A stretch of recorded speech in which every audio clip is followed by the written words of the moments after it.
Hi, Sue Gray with another update, my thoughts on COVID. And there seems to be a real change in mood over the last 48 hours or so with this lockdown and the obvious blunders in what has been happening, the miscommunications. The government's, until recently, fairly slick communications machine seems to be not quite as slick as it used to be.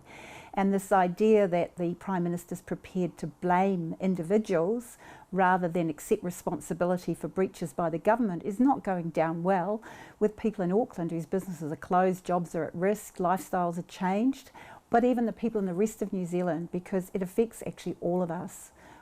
People are affected in so many ways. I thought it was quite useful just to have a think back. When we first heard about COVID way back at the start of 2020, we were told that it was sort of the new Ebola. You know, the death rate was around 1/3 of people who were exposed. It was very scary. It came out of China. We didn't know much. We didn't know what was true and what wasn't. And at that stage, I and many of my friends were saying, let's close the borders. Let's hurry up and shut the borders, contain the problem in Wuhan. Don't spread it all around the world. If it really is that serious, we really do need dramatic action. Now, the government claims it went hard and fast or whatever they say, but actually at the time we thought they were going very slow, because if the risk really was a death rate of 1/3 of the people that got sick, it was a disaster. What's happened since is it's clear that it is nothing like as serious as what was originally feared. And, you know, the flu has disappeared. The overall death rates are much the same in 2020 as every other year. The main causes of death are still heart attacks, cancer, car accidents, suicides, and all those types of things. Particularly in New Zealand, actually infectious disease deaths were down last year, but all around the world, even in the places with the very biggest numbers of so-called COVID deaths, the overall death rate was much the same as other years, give or take a small percentage change, but within the same ballpark. So why are we so focused on COVID? Why are we so worried about one thing, the COVID numbers, and why are we not worried about all the other things that we used to be worried about? We used to be worried about mental health. We used to be worried about the economy. We used to be worried about people's relationships with their families and education and all of these other things. Suddenly none of these other things really seem to matter anymore. We're so worried about COVID statistics that everything else is just ignored. And for me, that is at the heart of the problem that we're seeing now, where the Prime Minister is getting increasingly almost panicky. She's losing control. She's lost her team of 5 million, her so-called team, because people are asking questions. She's blaming individuals for not following her rules, but people are saying, hang on, why should we follow arbitrary rules? We're happy to follow rules if we understand what they're there for, but we're not happy to just do what we're told and jump because somebody tells us to jump, to lock ourselves up because somebody tells us to lock ourselves up. That's what happened in Germany and led to the Nuremberg Code. We're getting some sort of propaganda that is telling us that if we don't behave, we don't know what we're talking about. We're being told not to think and not to make our own decisions. We're being told to dob in our neighbours. It is the opposite of what a free society like New Zealand used to stand for. And it's a bit like you put the rat in the warm water and heat it up until it burns to death.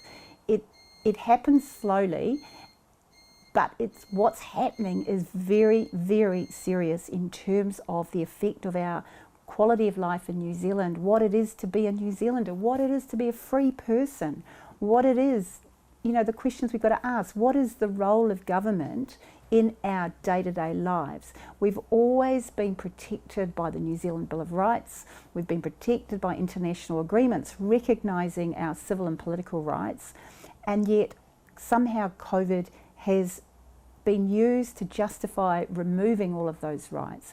Well, if it can be removed because of a theoretical problem that hasn't really struck New Zealand, that means that our rights aren't really rights at all. So it's time for us to have a good hard look. The strategy that the government's taking with these constant lockdowns and closing off from the rest of the world is not working. It's not a sustainable strategy. We've got to start looking at alternatives. How many times have you heard somebody in government saying, let's enhance our own immunity, let's take back control of our own destiny, let's eat healthy food, let's have a healthy life, food is thy medicine, let's think about getting in the sunshine, let's think about exercise, let's think about having vitamins. There's a whole lot of possible treatments, ivermectin and hydroxychloroquine, that doctors around the world are saying work. They may work for some, they may not work, but let's at least look at them. Let's put all of the options on the table. Their very, very narrow solution of lockdowns followed by a vaccine, and we all know that the vaccine is not proven to be safe and it's not proven to be effective to cut transmission or anything else. And indeed, many of the countries that have rolled out the vaccines have had an increased number of cases and an increased number of deaths per case. So the severity has gone up, as would be expected with a vaccine that codes your mRNA to make this S spike protein, which causes these very nasty side effects. So everything that's happening, it fits a very clear picture, but we're being told to put blinkers on and only look at a very, very narrow part of the picture that the Prime Minister wants us to look at, and to not look at the overall picture. Well, my challenge is to everybody is to start looking wider, start thinking about, well, what is the way out of this? What can we do as people to look after ourselves, to take back our own body sovereignty, to take back our own destiny? And let's look much wider than the very narrow options that they've been offering us. I want to tell you a personal story about the effect of COVID. In this case, it was my uncle in Wales. He died about a week and a half ago. He died alone. He collapsed in the snow outside his home, and after some kind of medical treatment, we're still trying to find what. But in his last months of life, we couldn't visit because of the COVID restrictions. His friends couldn't visit. His neighbours couldn't visit.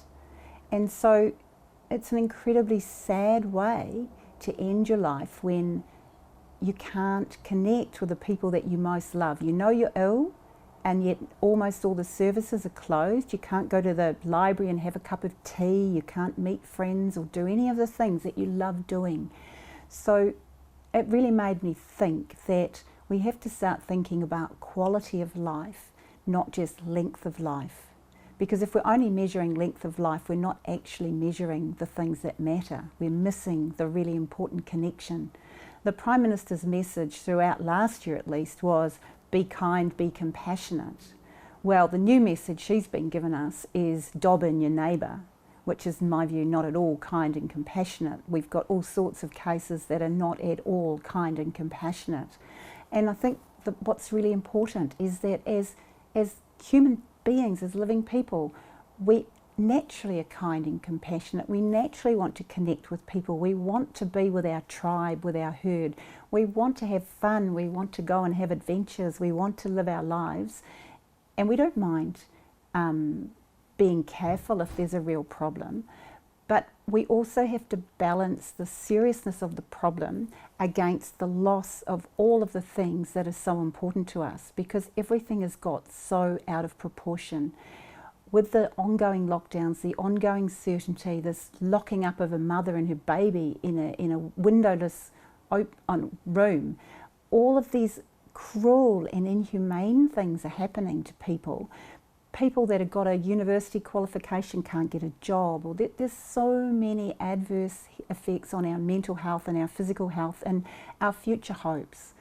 And we've somehow got to start thinking much more positively and creatively. And the way that we get positive is when we have hope. And the way we get hope is by getting back control of our own lives, working out what we can do, not being run as puppets on a string from Wellington, but actually taking back our choices for ourselves. We're grown-ups. We might make mistakes sometimes. We can learn from our mistakes, and we can actually learn what we need to do to thrive as individuals and as a community. We've just gone down a very black path at the moment, and it really, really concerns me. So let's all take a moment to reflect what we can do. What's really, really important to us? Is it length of life or is it quality? And let's take back being human beings. Let's take back having our friends. Let's take back having our connections. Let's take back supporting our local businesses to thrive, our local food supplies. Let's put the government out of the forefront of our lives, back out to peripheral role, and let us, the people, we the people, take control of our future destiny.